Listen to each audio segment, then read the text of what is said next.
The village hears about my mother's beauty, and the women started to fear for their husbands and fabricate words on my mother, but my father never listened to them, until one day someone came close. The girl of the village was the beautiful one in the village, let us say, but when my mother came, this guest covered her for my father, and really my father entered to my mother and said, "Make us dinner with us, guest," while she was busy. My mother at dinner, my father entered to her and said, "You are divorced 3 times." My mother, she was stunned, and he was also stunned by what he had done, as if I was in a coma. My mother fell on me, the land, and it doesn't know what it is doing, and my father collapsed. He told her, "Shut up, you don't know. Someone let us live the guest and go and become good." And really, the guest dined and went and said, "Tomorrow I will go," at the sheikh, and he gave a fatwa, and God willing, he will give us a fatwa, and we will get back to each other. And the issue was magic from weakness only. They didn't know. He went to the sheikh, and he had nothing in his hands, and my mother went to her family while she was pregnant with my sister.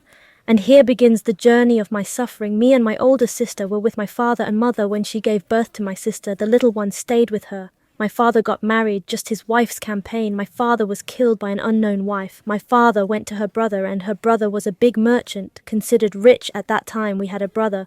Our older brother got married, and we were living with him, but he didn't want to let us go to our mother.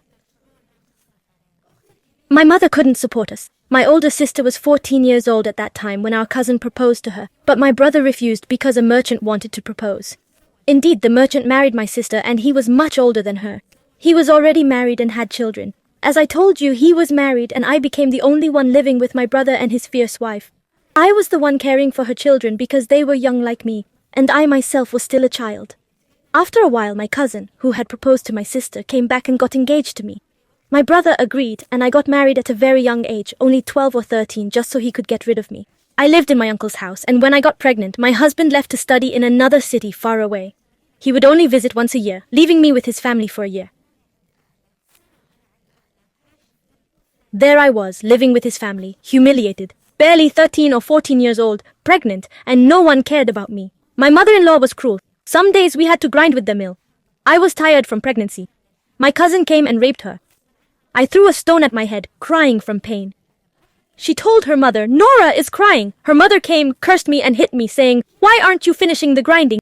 Go finish." And I continued crying all the while.